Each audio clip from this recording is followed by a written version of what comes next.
Hey, what's up guys, it's Bakes and thanks for joining me in today's video, which is one that I've been waiting on and wanting to record for the longest time.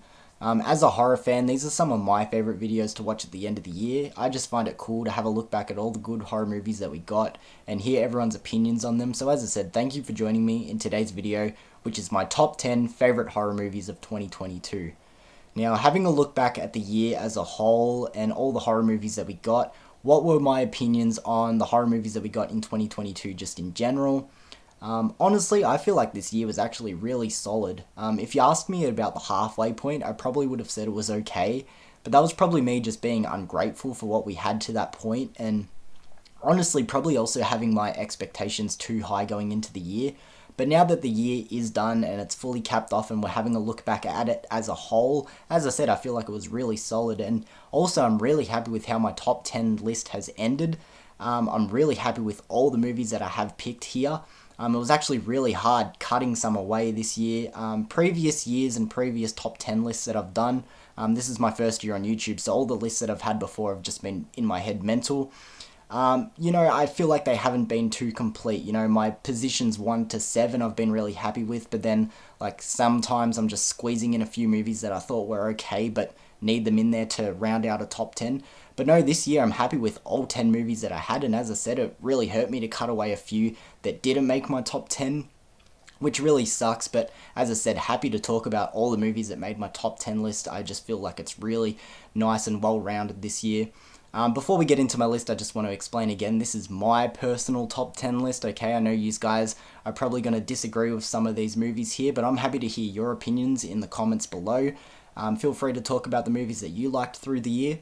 Also, this is not going to be reviews of each of these movies. Yes, I'm going to talk about them a little bit, things I liked, and maybe small nitpicks on some of the movies that are lower on my list, but these are not going to be reviews. I am going to give them ratings after I talk about each one, but not full reviews. But also, before we move on, I also want to mention a few movies that I really wanted to see and also thought could have contended in my top 10, but I just didn't get a chance to watch, so I'll quickly go through that now. The Hellraiser remake, Resurrection, What Josiah Saw, The Innocents, The Cursed, Hatching, and Studio 666. Those 7 movies were ones that I really wanted to watch and feel like they could have contended for my top 10, but just didn't get a chance to go around and watch. As I said, it's not like I watched every movie in the horror genre this year, but those are ones that were right up there that I really wanted to watch but just missed out on. But without delaying any longer, let's get into this list, my top 10 favourite horror movies from 2022. So starting off my list, coming in at my number 10 is Pearl. Now, this is a movie that I almost missed out on. It didn't come out in many cinemas here in Australia at all, and it still hasn't come out on physical media. I haven't heard any word of it coming out on physical media, so fingers crossed, hoping that it does. But this is one I was really looking forward to. I was super impressed by X, so I was hoping that the prequel was just as good, and for the most part it was. Did really enjoy this movie. Some of my favourite elements for Pearl was the aesthetic and the colours that were in this one. It was like a mix between The Wizard of Oz and maybe like Psycho, something like that. As I said, the colours were really good, like really Technicolor and a few neons in there. In general, the aesthetic and the colours for this one were fucking awesome. But the showstopper for this one was Mia Goth playing our lead as Pearl. She was amazing. She was so fucking good. That scene towards the end where she talks for about like 5-6 minutes straight, that is fucking insane, and it was so good. It was so captivating. Like a scene like that, you can feel like, okay, this is really dragging along when it's just dialogue and stuck on a character's face. But no, she was so fucking solid throughout this whole movie, honestly. There were parts where I was kind of hoping that the movie did go a little bit darker. Don't get me wrong, there were some really dark and disturbing moments in this one, but I was kind of hoping that it just pushed the boundaries a little bit more. But overall, as I said, I was still really impressed by Pearl. So I'm going to give Pearl a rating of 7.5, and I have it coming in as my number 10. So coming in at my number 9 is the movie Men. Now this is one for the longest time I heard people absolutely shitting on, especially people from the mainstream. From everything that I heard, they were just unimpressed by this one. And that's why, honestly, for the longest time, I didn't check it out. I thought it was potentially one that I skipped from the year. It wasn't until people in a horror movie community that I'm a part of actually started praising it and bringing up points that made me think, okay, maybe this is a movie that I should check out, and I'm so happy that I did because obviously it made my top 10. Just like Pearl, I really liked the feel of this movie. I'm probably alone in this. I found it like oddly calming and relaxing at times. You could put that down to the setting, this isolated countryside area. It also had a very minimal cast. As I said, I'm probably alone in saying that at times it was oddly calming and relaxing. But also I feel like it was like underratedly creepy. These people running around the house and through the woods. At times I was like, oh, it was a bit creepy at points, but from what I've heard, a lot of people didn't like this movie because of how weird it was, and it definitely was weird. I mean, all I need to bring up is the closing 10 minutes. If you've seen this movie, that was fucking weird. It probably was the strangest, most bizarre 10 minutes from any movie this year that I've seen. Just thinking back on it now, I did enjoy it, maybe just because of how bizarre it was, but it was weird. And if I am being completely honest, I feel like there are still elements in this movie that did go over my head and I don't fully understand. I feel like I understood this movie for the most part, but I would be lying if I said I understood all of it. I still feel like I have some questions that need to be answered. But as I said, I did enjoy this one. I was engaged and, maybe a little bit biased. I'm also a huge fan of Jessie Buckley. I think she's an amazing actress. She's one of my favorite actresses working at the moment. I feel like she's really underrated. I've brought her up in videos before, but I fucking love her. I think she's incredible. So, as again, I think she did amazing in this one. So, if I'm going to give Men a rating, I'm also going to give it a 7.5, but here is Men coming in at my number 9. Now, the next movie that I have coming in as my number 8 is one that I feel like definitely not a lot of people will have in their top 10, but my number 8 is the movie Beast. Now, I've spoken about plenty of times on my channel before. Growing up, all I watched was animal horror movies and creature features, things like that. I loved them, couldn't get enough. Anaconda, Jaws, Rogue, those sort of movies, Lake Placid, I fucking loved them. So this was right up my alley. Now, this movie was mainly promoted as Idris Elba fights a lion, and he fights a lion, don't get me wrong, but I feel like a lot of people undermined how suspenseful and genuinely good this movie was. I was really entertained. I was on the edge of my seat. It was very suspenseful. Me and my girlfriend actually watched this on a GMAX screen, and we were the only ones in the cinema, and we had a ball. This movie was fucking great.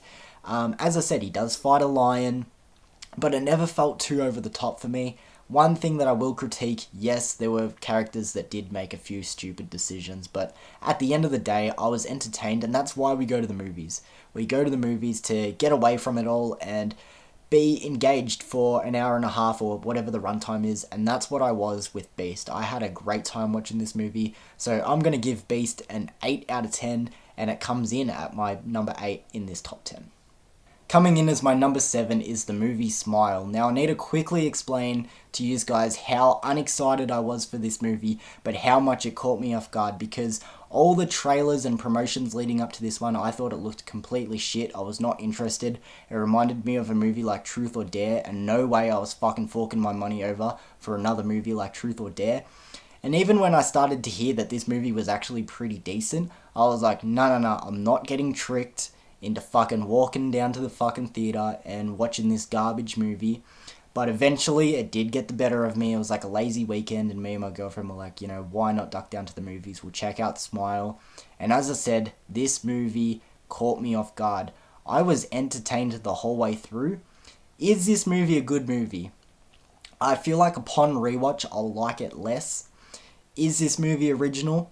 No, it's like an amalgamation of 3 or 4 other movies that are probably better than this one. But as I said, I was engaged and entertained the whole way through. Did this movie have too many jump scares? Yes, it had way too many jump scares.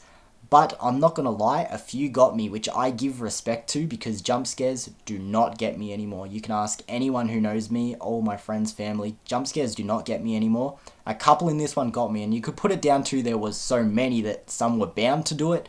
But as I said, I tip my hat to it because that doesn't happen very often anymore. The visuals in this movie also very much impressed me, especially in the third act, the closing act. All the visuals in there were really fucking good. I was just entertained. I was caught off guard with, again, how creepy it I felt like it was. As I said, looking back, and if I was to watch it again, I probably would like it less.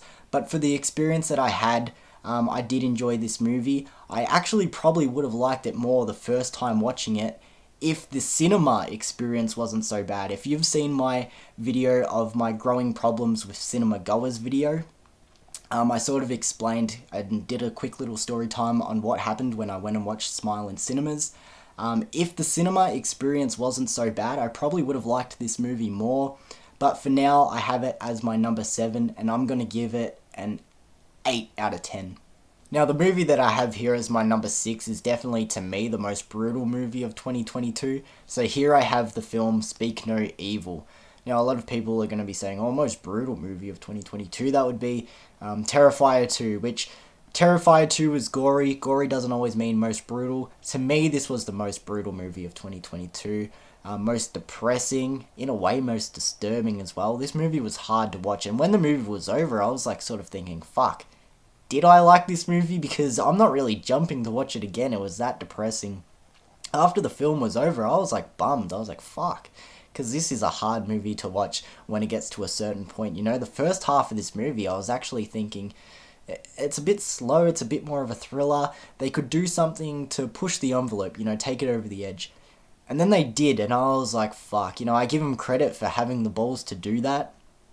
The end of this movie is a really hard watch, and I can see a lot of people not liking it for that reason, and it feels weird to say that I did like it, because as I said, I'm not really jumping out of my skin to watch it again, but I was entertained, I was engaged. It's a foreign film, I believe Swedish or something like that, but yeah, this movie was, it sounds weird to say, it was really good though.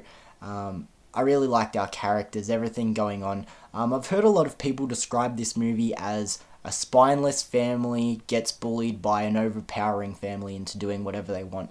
It's not that at all. It really just puts you in the situation of how much are you willing to put up with a family that does things that you're not used to, and you know, to a point, are you going to say anything and call them out for it, even if, you know, it could make the situation more awkward or potentially harm your family. It puts you in that sort of scenario. And I've also heard a lot of people say like, oh, I would have called out him for doing this or them for doing that. No, like when you're in that scenario, it's a lot harder to mentally put together what to say or what to do.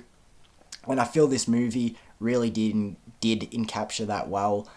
So yeah, as my number 6, I have Speak No Evil. I am going to give it, again, an 8 out of 10. This movie was a really hard watch, really brutal, as I said, depressing, disturbing, trigger warning for people who do want to check out this movie, because it is a pretty brutal watch. But my number 6, as I said, an 8 out of 10, Speak No Evil. Coming in for my number 5 was one of the more talked about and anticipated movies coming into 2022, and that was The Black Phone. Now, this is one that I saw earlier towards the year and haven't seen it since, so it is a little bit fuzzy in my memory, so sorry about that, guys. But I remember when I was watching this one, the first half of the movie, it was a little bit shaky. I wasn't sure if it was fully going to be something going forward that I loved. I really enjoyed the second half of this movie. Probably the thing that I liked the most was the child performances. You know, I feel like child actors, they can always be a bit iffy. Our lead in this one, I can't remember the actor's name, but he played Finney. He was one of the best child actors that I'd seen in a fucking long time. He was easily in my top, I'd say 10 performances from the year. And that's from a child actor. I thought he was incredible. A lot of people are going to bring up Ethan Hawke as the grabber. He was good too, but I feel like that kid, oh, he's got a fucking future ahead of him. I thought he was incredible. There was, again, a few jump scares in this one that got me. As I said, not a lot normally get me, so tip my hat to that. I really enjoyed the story in this one. As I said, looking back on it, the first half was a little bit shaky. I wasn't sure about it. But looking back at the movie as a whole, I really did enjoy this one. Really good story, really good characters, good supernatural elements that didn't feel too over the top. It was a very grounded movie in a way. And one thing that blew my mind as well, when the movie was done, I was like, wow, that went by like really, really quick. And if you asked me what the runtime was, I probably would have guessed, no word of a lie, maybe like an hour 20, hour 25. This movie is an hour 40. So it fucking flew by, and I gotta again tip my hat to that because that is incredible. It did not feel like it had the runtime of that, so I gotta praise the movie for that. It was really entertaining, as I said. Good story, good characters. Definitely deserved to be talked about in one of the more anticipated movies coming into 2022. I'm gonna give The Black Phone again an 8 out of 10. I did enjoy this one, but coming in as my number 5 is The Black Phone. Now, it was only a matter of time till I brought this one up again since I mentioned it earlier, but coming in as my number 4 is X. Now, I had Pearl at my number 10, and I said I was hoping that that movie would be at least on par with X or possibly better, but that is quite a high benchmark because I really enjoyed X. To me, it was a late 70s, early 80s slasher throwback, which a lot of people I feel like maybe misread this movie. To me, it felt like a pro-sex movie, which was good for a change, especially for a slasher, because slashers are known for, killing off the two teens that sneak off to have sex or smoke pot. So it was good for a change. This movie was really refreshing, lots of fun. It was, like, genuinely funny a lot of the time.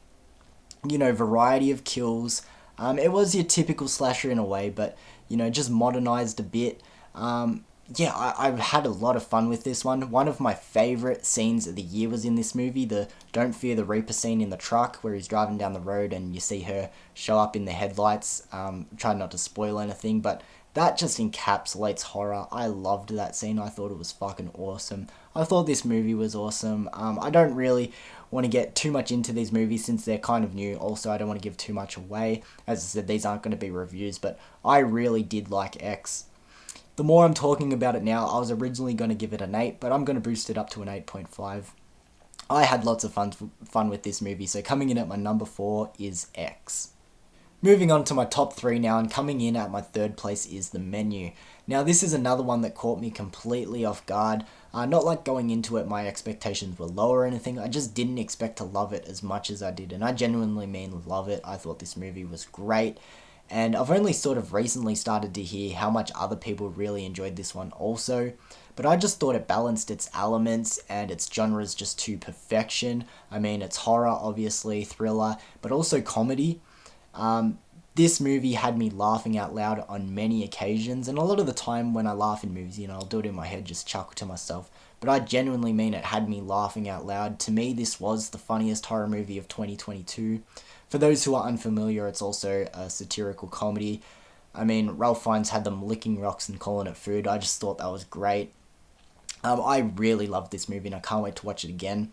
I'd only seen it the once in cinemas, and I remember a little bit into this movie. I was thinking to myself, where's this movie going? I didn't really understand where it was going to and what was happening, and that's always good for a horror and a thriller, keep you on your toes. But I was genuinely worried about checking out of this movie. I was like, okay, I really don't want to check out, but as I said, I wasn't understanding where it was going, what type of movie I had ahead of me. The camera was spinning around the food and it was breaking down the ingredients. I'm like, what is this? But let's say about at the halfway point when shit goes down, and I mean, you'll know when the shit goes down because it hits you like a freight train and you start to understand what's going on in the story. I was hook, line, sinker, and I was looking back at the first act and the start of the second, and I could see what it was building to and why everything happened the way it did, and I loved the movie even more. And as I said, I was hook, line, sinker from that point, and I loved the movie going forward. All the performances, again, were great. Anya Taylor-Joy, I mean, she's one of the best actresses working in horror at the moment. Nicholas Hoult also was great. His character was such a tool, but he was so funny. I loved the inclusion of John Leguizamo. He was also in Violent Night. I've really loved John Leguizamo as of late. But the main talking point for this movie, especially when it comes to performances, Ralph Fiennes, again, he was probably in my top 10 performances of the year. I thought he was great.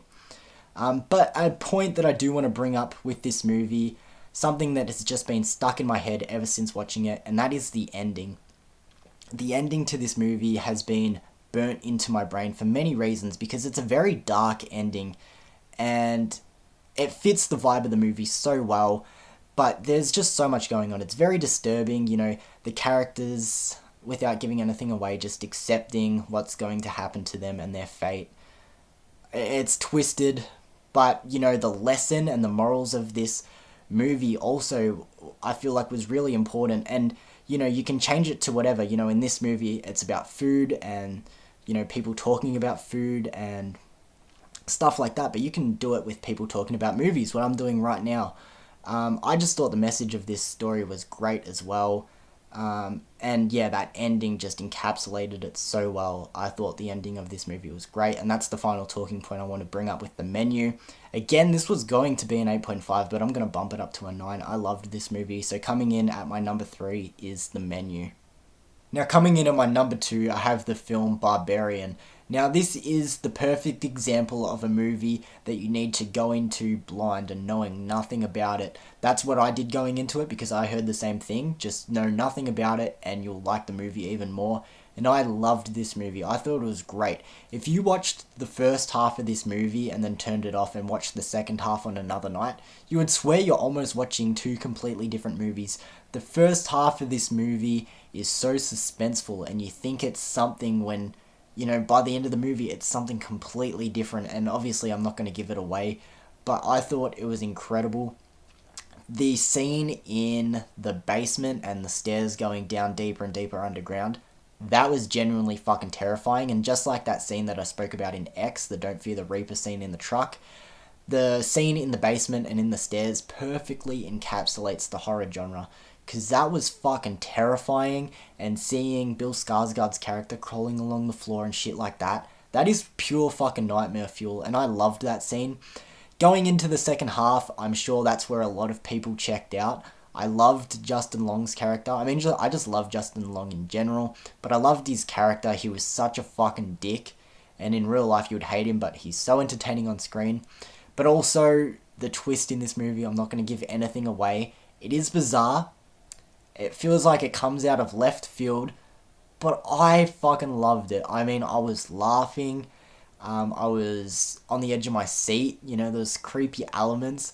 I loved the twist in this movie. This is a hard film to talk about because, as I said, I want to keep it as minimal as possible. So if you haven't seen it, you can go into it on a clean slate like I did.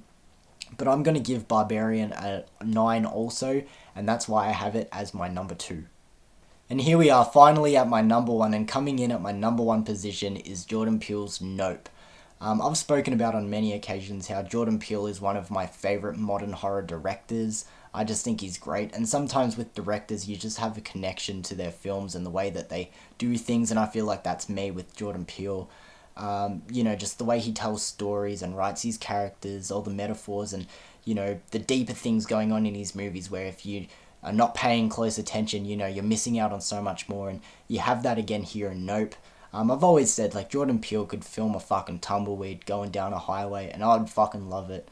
I just love the way he does his movies, and I don't want to give too much away with this one again, and honestly, I could talk for hours about this movie, and so much little things that I want to break down, and, things that people could possibly have questions about with this movie, but I loved it. As I said, I love creature features, I love alien horror movies, and this one was a good twist on it, as well as it being like a western.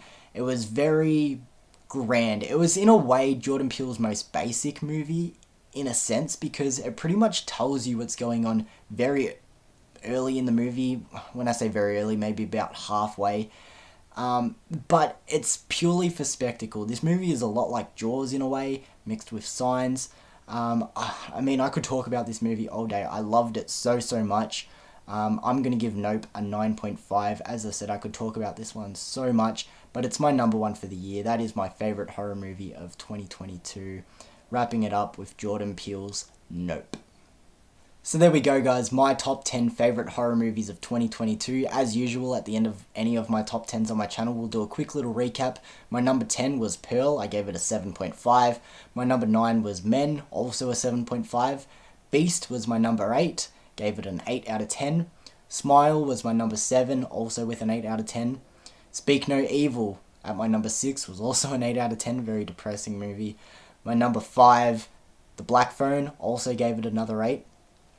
Coming in at my number 4 was X. I gave that an 8.5. My number 3 was The Menu with a 9. Number 2 was Barbarian, also with a 9. And my number 1 was Nope with a 9.5.